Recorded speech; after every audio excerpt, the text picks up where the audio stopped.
Good afternoon, students. My name is K. Sushma. I am working as a lecturer in economics at SV Government Arts and Science College, Palem, Nagar Karnool district. ఈరోజు మనం BA 6th semester వారికి 8th paper demography పేపర్లో భాగంగా demography అంటే ఏమిటి, డెమోగ్రఫీకి జనాభాకి మధ్య గల సంబంధం ఏంటి, డెమోగ్రఫీ అంటే జనాభా శాస్త్రం యొక్క పరిధి ప్రాధాన్యత గురించి తెలుసుకుందాం. జనాభా శాస్త్రాన్నే ఆంగ్లంలో డెమోగ్రఫీ అంటారు.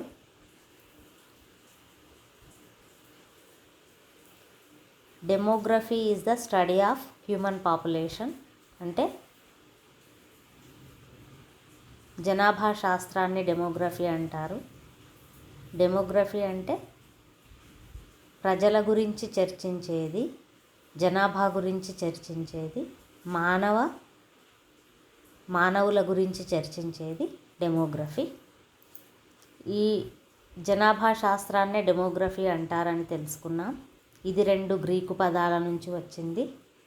డెమోస్ అంటే ప్రజలు, గ్రఫీ అంటే measurement. Graphy means measurement, means demos means population.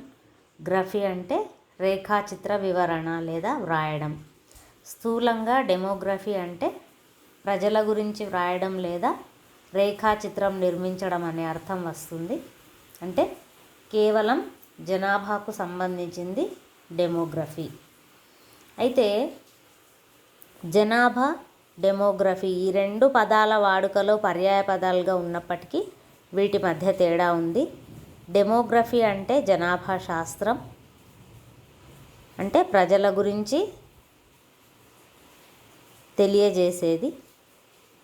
జనాభా అంటే ఒక నిర్ణీత ప్రదేశంలో నిర్ణీత కాలంలో నివసించే ప్రజల సంఖ్యనే మనం జనాభా అంటున్నాం. వీరి గురించి అంటే జనాభా గురించి తెలియజేసేదే డెమోగ్రఫీ.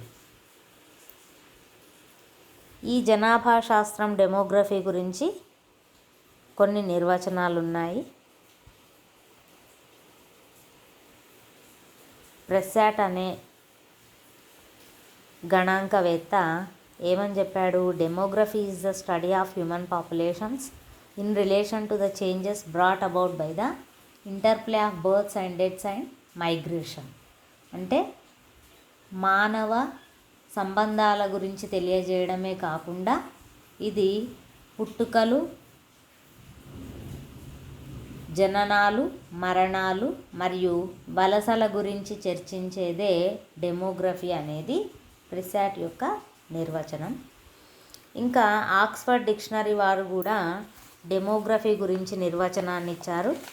డెమోగ్రఫీ అంటే జనన మరణాలకు సంబంధించిన గణాంక అంశాలను పరిశీలించేదే డెమోగ్రఫీ అనేది ఆక్స్ఫర్డ్ డిక్షనరీ యొక్క నిర్వచనం. అంటే జననాలు, మరణాలు వాటికి సంబంధించిన గణాంక అంశాలను పరిశీలించడంతో పాటు వాటి నిర్ధారకాలను పరిశీలిస్తుంది అని డెమోగ్రఫీ గురించి ఆక్స్ఫర్డ్ డిక్షనరీ వాళ్ళు నిర్వచనాన్ని ఇవ్వటం జరిగింది.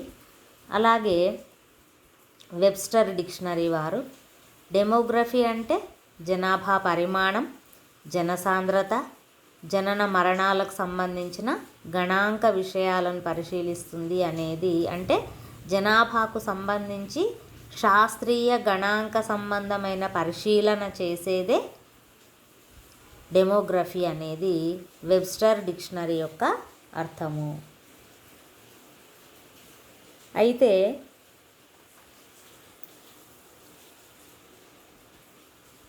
Demography concept and scope.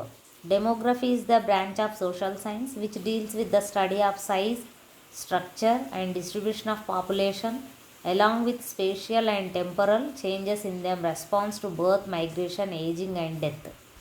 అంటే ఈ జనాభా గురించి పరిశీలన చేసే శాస్త్రాన్నే జనాభా శాస్త్రం అన్నాము. అంటే జనాభా అధ్యయనాలు 2 రకాలుగా పిలుస్తారు. ఈ రెండింటికి చిన్న తేడా ఉంది. జనాభా శాస్త్రాన్నే శాస్త్రీయ జనాభా విశ్లేషణ అని కూడా అంటారు. అంటే జనాభా శాస్త్రంలో సాంఘిక, ఆర్థిక, సాంస్కృతిక సంబంధాలు కూడా ఉంటాయి. జనాభాకు సంబంధించిన వివరాలను సేకరించడం, గణాంక విశ్లేషణ, సాంకేతిక విశ్లేషణ ఇవన్నీ డెమోగ్రఫీలో ఉంటాయి. సామాజిక పద్ధతుల్ని దృష్టిలో ఉంచుకొని జనాభా ధోరణులను క్రమబద్ధంగా పరిశీలించి విశ్లేషిస్తారు. విలియం పీటర్ తన గ్రంథమైన పాపులేషన్ గ్రంథాన్ని రాశారు.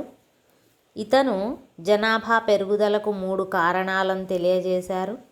ఒకటి స్వయంపూరిత ప్రక్రియలు, రెండవది కుటుంబ కట్టుబాట్లు, సామాజిక గమనశీలత, మూడవది జనాభా పెరుగుదల స్వతంత్ర చరరాశులుగా ఉండి ఆర్థిక వ్యవస్థను, పరిసరాలను ప్రభావితం చేస్తుంది అని విలియం పీటర్ తన గ్రంథమైన పాపులేషన్లో ఇవన్నీ అంశాలను తెలియజేశాడు.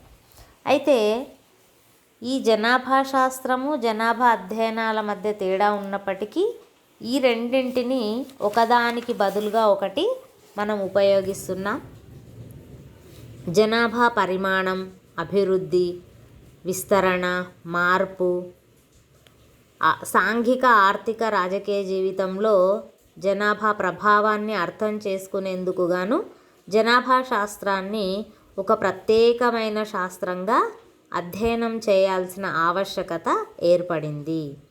అయితే ఈ జనాభా శాస్త్రాన్ని మొట్టమొదటగా శాస్త్రీయంగా 1662వ సంవత్సరంలో 1662లో జాన్ గ్రాంట్ ఉపయోగించారు. అందువల్లే ఇతన్ని జాన్ గ్రాంటును జనాభా శాస్త్ర పితామహుడుగా పిలుస్తున్నాం. ఎందుకని అంటే సాంఘిక శాస్త్రంలో భాగంగా ఉన్న జనాభా శాస్త్రాన్ని ఒక ప్రత్యేక శాస్త్రంగా శాస్త్రీయంగా రూపొందించిన వ్యక్తి జాన్ గ్రాంట్. అందుకే ఫాదర్ ఆఫ్ డెమోగ్రఫీ అని జాన్ గ్రాంట్ను మనం పిలుస్తున్నాం. జనాభా శాస్త్రం అనే పదాన్ని మొట్టమొదట వాడిన వ్యక్తి ఎవరు అంటే 1855వ సంవత్సరంలో బెల్జియం దేశానికి చెందిన గిల్లార్డ్. ఇతను రాసిన గ్రంథం ఏంటి అంటే elements of statistics human demography company అనే గ్రంథాన్ని రాశారు. గిల్లార్డ్ ఈ గ్రంథంలోనే 1855లో మొట్టమొదటిసారిగా జనాభా శాస్త్రం, డెమోగ్రఫీ అనే పదాన్ని మొట్టమొదటిసారిగా ఉపయోగించారు. డెమోగ్రఫీని సోషల్ సైన్స్లో భాగంగా ఉన్న డెమోగ్రఫీని ఒక ప్రత్యేక శాస్త్రంగా రూపొందించిన వ్యక్తి జాన్ గ్రాంట్. అందుకే ఏమని పిలుస్తున్నాం? He was called as a father of demography. ఇతన్ని మనం జనాభా శాస్త్ర పితామహుడుగా పిలుస్తున్నాం. ఈ జనాభా శాస్త్రం అనే పదాన్ని మొట్టమొదట వాడిన వ్యక్తి గిల్లార్డ్. ఇతను రాసిన గ్రంథం elements of statistics human demographic company. ఇది 1855వ సంవత్సరంలో మొట్టమొదటిసారిగా డెమోగ్రఫీ అనే పదాన్ని వాడటం జరిగింది. జనాభా పెరుగుదల వల్ల చాలా సమస్యలు ఉంటాయి. కరువు కాటకాలు కావచ్చు, ఆహార పదార్థాల కొరత కావచ్చు, ఆకలి చావులు కావచ్చు, పరిసరాల కాలుష్యం కావచ్చు, సామాజిక నైతిక విలువలు క్షీణించడం కావచ్చు, మొదలైన సమస్యలన్నీ కూడా జనాభా పెరుగుదల వల్ల ఉంటాయి. ఈ జనాభా పెరుగుదలను అరికట్టకపోతే దేశ భవిష్యత్తు మొత్తం అంధకారంలో మునిగిపోతుంది. వ్యవసాయ, పారిశ్రామిక, సేవా రంగాల అభివృద్ధి పెరుగుతున్న జనాభా మొత్తం హరించి వేస్తుంది. అంటే ప్రాథమిక, ద్వితీయ, తృతీయ రంగాల అభివృద్ధిని జనాభా పెరుగుదల హరించి వేస్తుందని చెప్పవచ్చు. అంతేకాకుండా పేదవారు సామాజిక ఆర్థిక న్యాయానికి దూరమైపోతారు. అందుకనే ఈ జనాభా శాస్త్రం గురించి తెలుసుకోవాల్సిన ఆవశ్యకత ఎంతైనా ఉంది. ఈ జనాభా ముఖ్యంగా branch of social science. Demography is the branch of social science. Social సైన్స్లో సామాజిక శాస్త్రంలో భాగంగా ఉన్న జనాభా శాస్త్రాన్ని ఒక ప్రత్యేక శాస్త్రంగా రూపొందించారు. ఇది ఏమి అధ్యయనం చేస్తుంది అంటే జనాభా పరిమాణము, జనాభా ఎలాంటి మార్పులు వస్తున్నాయి జనాభాలో, నెక్స్ట్ జననాలు, వలసలు, వారి వయస్సు నిష్పత్తి మరియు మరణాలు, ఈ అన్నిటి గురించి జనాభా శాస్త్రం అధ్యయనం చేస్తుంది. అసలు ఈ డెమోగ్రఫీని మనం కలెక్ట్ చేయాలంటే సోర్సెస్ ఏంటి? ఇంతకీ సోర్సెస్ ఆఫ్ డెమోగ్రఫీ అంటే జనాభా గురించి తెలుసుకోవాలంటే ఎలాంటి సోర్సెస్ కావాలి అంటే ఇంతకుముందు ఎంత జనాభా ఉంది, ఇప్పుడు ఎంత జనాభా ఉంది తెలుసుకోవాలంటే population census important. Population census అంటే మన దేశంలో ప్రతి 10 సంవత్సరాలకు ఒకసారి జనాభా లెక్కలు జరుగుతాయి. 1901లో 23 కోట్లున్న జనాభా 2001కి వచ్చేసరికి 102 కోట్లకి పెరిగింది. తర్వాత 2011కి వచ్చేసరికి 121 క్రోర్స్కి పెరిగింది. అంటే ఇవి ఎలా సాధ్యము మనకి అంటే జనాభా గణాంకాలు, లెక్కలు ప్రతి 10 సంవత్సరాలకి కలెక్ట్ చేసే లెక్కలు. దీన్ని మరి ఎవరు కలెక్ట్ చేస్తారు అంటే జనాభా లెక్కలను ప్రతి 10 సంవత్సరాలకు ఒకసారి అధ్యయనం చేయడం జరుగుతుంది. తర్వాత నేషనల్ శాంపుల్ అంటే జాతీయంగా జరిగే sample surveys, next surveys registration, జననాల మరణాల రిజిస్ట్రేషన్ వల్ల ఎంత జననాలు జరిగాయి, ఎన్ని మరణాలు జరిగాయి అనేవి తెలుసుకోవడం జరుగుతుంది. తర్వాత వైటల్ ఈవెంట్స్ అంటే జనన మరణాలే కాకుండా వివాహాలు, విడాకులు, ఇలాంటివన్నీ డెమోగ్రఫీ కలెక్ట్ చేయడానికి కావలసిన సోర్సెస్. అంటే జనాభాను తెలుసుకోవడానికి ఇదొక ఆధారాలు.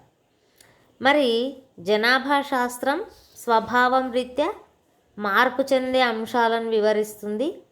ఏ దేశంలోనైనా జనాభా వలసపోతుంది, వలస వస్తుంది. అంటే జనాభా పెరగొచ్చు, జనాభా తగ్గొచ్చు. మరి జనాభా శాస్త్రం ముఖ్యంగా దేని గురించి ఎక్కువగా చర్చిస్తుంది అంటే జననాలు, మరణాలు, వలస మొదలైన అంశాలు. వీటిలో వచ్చే మార్పులను బట్టే జనాభా పరిమాణం, జనాభా నిర్మితి, జనాభా లక్షణాలు, జనాభా విస్తరణలో చోటు చేసుకునే మార్పులను గురించి అధ్యయనం చేస్తుంది ఈ జనాభా శాస్త్రము. అయితే ఈ జనాభాను సేకరించడానికి డేటా కలెక్ట్ చేయాలి. ఈ డేటా కలెక్షన్ 2 రకాలు ఉంటుంది. ప్రాథమిక డేటా, ప్రాథమిక సమాచారం, ద్వితీయ సమాచారం, primary data collection, secondary data collection. అంటే ప్రైమరీ డేటా కలెక్షన్ అంటే వ్యక్తిగతంగా కలిసి వారి ద్వారా సమాచారాన్ని తీసుకోవడం ప్రైమరీ డేటా కిందికి వస్తుంది. అంటే నేరుగా వారి ద్వారానే ఉన్నదానిని సేకరించకుండా ఏ సమాచారం కావాలో నేరుగా వాళ్ళ దగ్గరికే వెళ్ళి సమాచారాన్ని ముందే మనం సేకరిస్తే దాన్ని ప్రైమరీ డేటా అనాలి.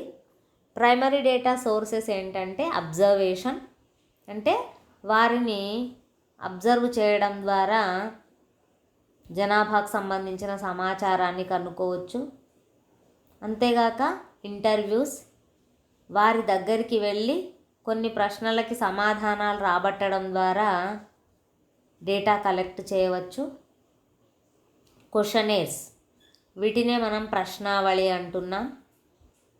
కొన్ని ప్రశ్నలు తయారు చేసి వారికి పోస్టు ద్వారా కానీ లేదా ప్రశ్నలకు సమాధానం రాయమని కానీ వారి దగ్గర నుంచి డేటా కలెక్ట్ చేయవచ్చు.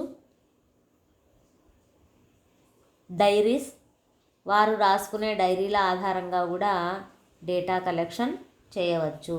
అంటే జనాభా శాస్త్రంకి సంబంధించిన డేటా 2 రకాలుగా కలెక్ట్ చేయవచ్చు. ఒకటి ప్రైమరీ డేటా, ఇంకొకటి సెకండరీ డేటా.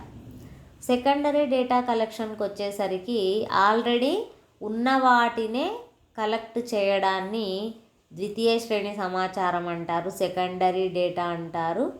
దీని కిందికి మరి ఏవేవి వస్తాయి అంటే సెన్సస్ అంటే జనాభా లెక్కలు, నేషనల్ సర్వేస్ అంటే జాతీయ సర్వేలు, తెలంగాణ ఏర్పాటైనాక కేసీఆర్ గవర్నమెంట్ ఒక సర్వే నిర్వహించింది, అలాంటి సర్వేలు, రిజిస్ట్రేషన్ ఆఫ్ వైటల్ ఈవెంట్స్, జనన మరణాల రిజిస్ట్రేషన్లు, వివాహము విడాకుల రిజిస్ట్రేషన్లు, వీటన్నిటి గురించి ఉన్న వాటినే కలెక్ట్ చేయడం. నెక్స్ట్ డెమోగ్రఫిక్ స్టడీస్ అంటే ఇంతకుముందు ఎవరైనా జనాభా శాస్త్రం పైన చేసిన అధ్యయనాల గురించి. రికార్డ్స్, ఆల్రెడీ సమాచారాన్ని తీసిపెట్టిన రికార్డుల ద్వారా సమాచారాన్ని సేకరించటం ద్వారా జనాభా ఎంత పెరిగింది ఎంత తగ్గింది అనే వాటిని తీసుకునే అవకాశం అనేది ఉంటుంది.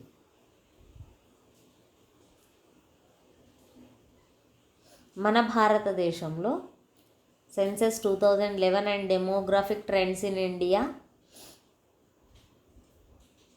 2011 జనాభా 121 కోట్లు, ఇందులో 62 కోట్లు మగవారు, 58 కోట్లకు పైగా ఆడవారు ఉన్నారు. పాపులేషన్ గ్రోత్ 17.64% ఉంది.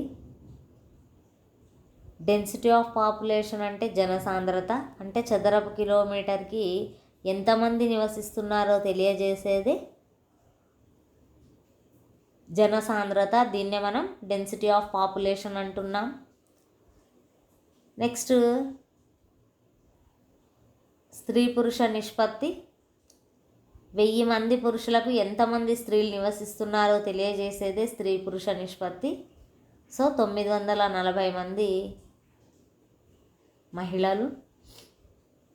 Next population in the age group of 0 to 6, 0 నుంచి 6 సంవత్సరాల వరకు పిల్లలు ఎంతమంది ఉన్నారు అంటే 13.12% ఉన్నారు.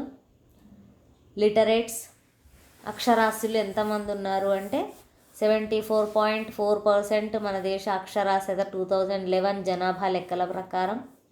ఇందులో పురుష అక్షరాస్యత 82.14%, 82%. స్త్రీ అక్షరాస్యత 65.46%. ఇది భారతదేశ. ఇవన్నీ ఎట్లా సాధ్యమైనాయి అంటే జనాభా లెక్కలు సెన్సెస్ తీసుకోవడం ద్వారా మనకి ఇవన్నీ సాధ్యమైనాయి. అయితే జనాభా శాస్త్ర అధ్యయనంలో ఒక నిర్దిష్ట సమయంలో నిర్దిష్ట ప్రదేశంలో జనాభాను ఏవి ప్రభావితం చేస్తాయి అంటే జననాలు, మరణాలు మరియు వలసలు అనే 3 అంశాలు ఈ జనాభా శాస్త్రాన్ని ప్రభావితం చేస్తాయి. జనాభా శాస్త్ర అధ్యయనాలు 3 చరరాశుల ద్వారా జరుగుతుంది. అంటే ఒకటి జనాభా పరిమాణం. జనాభా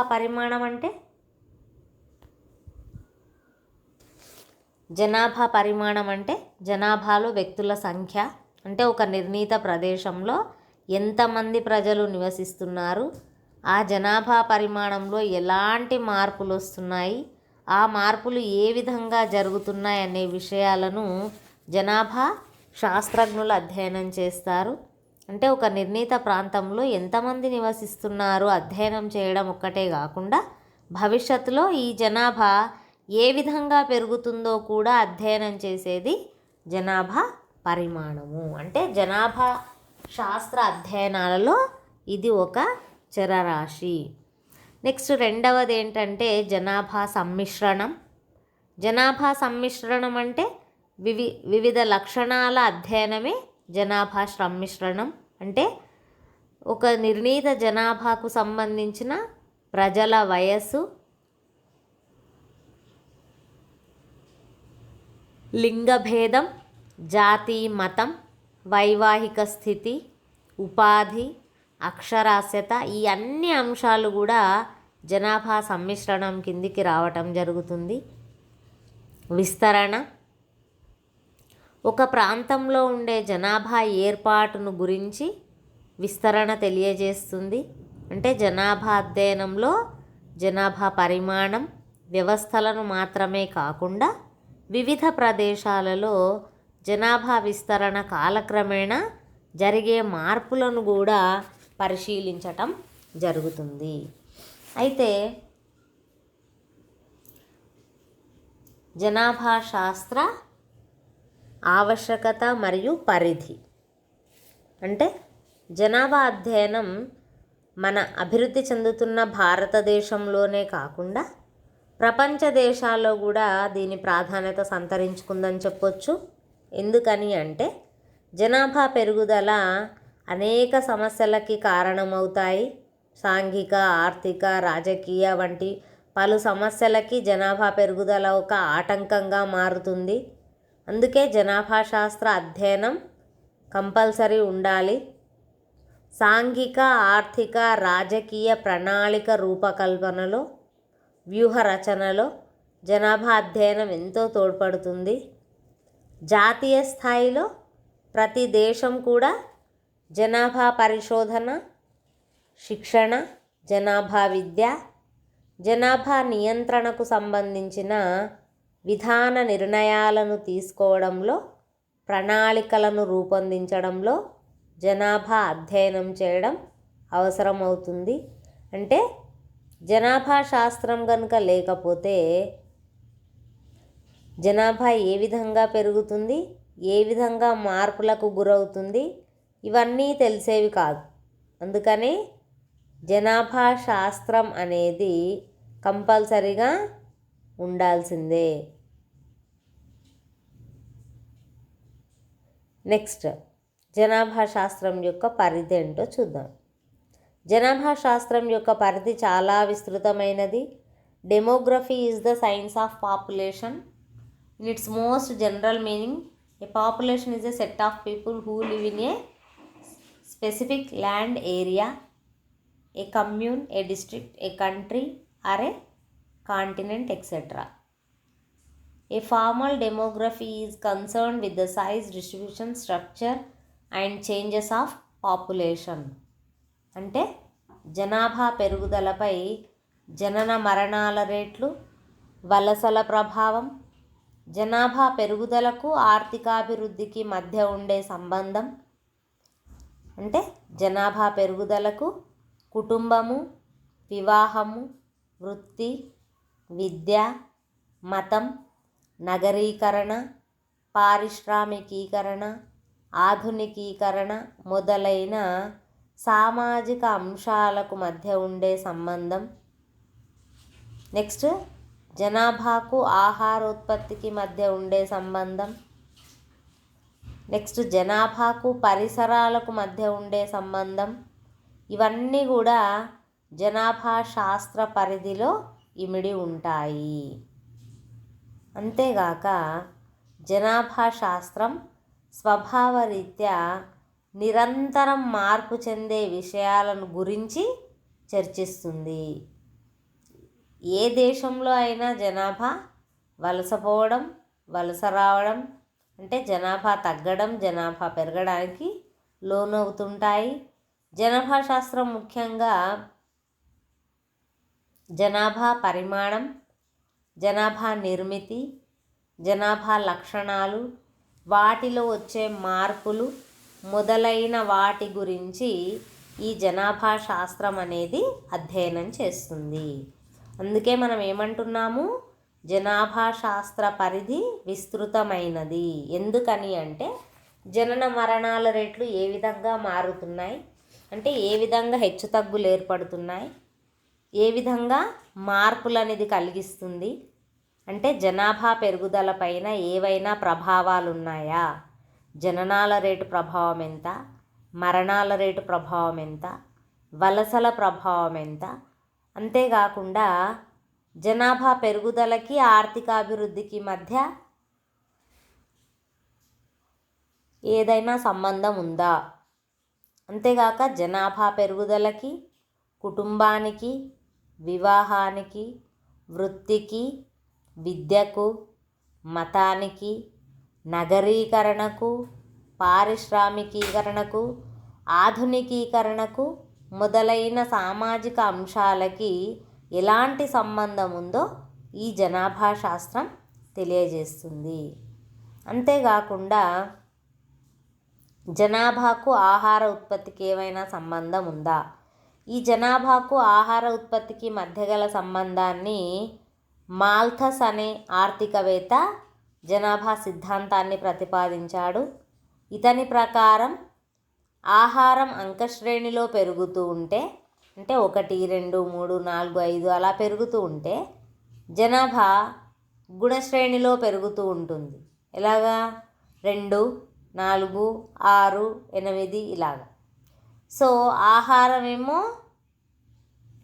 అంకశ్రేణిలో పెరుగుతుంది, జనాభానేమో గుణశ్రేణిలో పెరుగుతుంది. ఈ పెరిగే జనాభాకు ఆహార పదార్థాలు సరిపోక, సప్లై సరిపోక ఏమవుతుంది, ఇంకా కరువు కాటకాలు ఏర్పడతాయి. అంటే ఆ ఆహారం అనేది వారికి సరిగ్గా సరిపోదు. ఆహార సప్లై చేసేలోపే అటు జనాభా పెరుగుతూ ఉంది. అందుకే జనాభాకు ఆహారోత్పత్తికి మధ్య ఉండే సంబంధం, జనాభా పెరిగే కొద్దీ పరిసరాలపైన దాని ప్రభావం ఎలా ఉంటుంది అనేది, అలాగే ఇవన్నీ కూడా జనాభా శాస్త్ర పరిధిలోకి వస్తాయి. అందుకే జనాభా శాస్త్రం స్వభావం రీత్యా ఎలాంటి అంశాలను చర్చిస్తుంది, నిరంతరం మార్పు చెందే అంశాలను గురించి చర్చిస్తుంది. అంటే ఏ దేశంలో అయినా జనాభా శాస్త్రం యొక్క ఆవశ్యకత, ప్రాధాన్యత ఎక్కువగానే ఉంది. ఎందుకని అంటే జనాభా ఉంటేనే ఉత్పత్తి కొనసాగుతుంది, జనాభా లేకపోతే ఉత్పత్తికి అర్థం అనేది లేదు. కానీ ఈ జనాభా దేశానికి సరిపోయేంత ఉంటే దానిని అభిలషణీయ జనాభా అనాలి.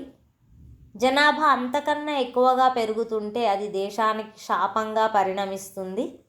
సో జనాభా పెరుగుదల సాంఘిక, ఆర్థిక, రాజకీయ సమస్యలకి కారణమవుతుంది. కాబట్టి ఈ జనాభా శాస్త్రం యొక్క అధ్యయనం అనేది కంపల్సరీగా తెలుసుకోవాల్సి ఉంటుంది. అందుకే ప్రణాళికలు రూపొందించాలన్నా, పాలనకు సంబంధించిన విధాన నిర్ణయాలు తీసుకోవాలన్నా జనాభా శాస్త్ర అధ్యయనం అనేది కంపల్సరీగా అవసరమవుతుంది. సో జనాభా ఏ దేశంలోనైనా ఒక ప్రాంతం నుంచి మరో ప్రాంతానికి వలస వెళ్ళటం జరుగుతుంది, వలస రావటం జరుగుతుంది. వలస వెళ్ళితే మన దేశంలో జనాభా తగ్గి అక్కడ జనాభా పెరుగుతుంది. ఇతర ప్రాంతాల నుంచి మన దేశానికి వలస వస్తే అక్కడ జనాభా తగ్గి మన దేశంలో జనాభా పెరుగుతుంది. సో ఈ వలస రావడం, వలస పోవడం వల్ల కూడా జనాభా పరిమాణంలో మార్పులు అనేవి వస్తాయి. అందుకే జనాభా శాస్త్రం ముఖ్యంగా జనాభా పరిమాణము, జనాభా నిర్మితి, లక్షణాలు, వాటిలో వచ్చే మార్పులు మొదలైన అంశాలను గురించి ఈ జనాభా శాస్త్రం తెలియజేస్తుంది. Thank you from department of economics.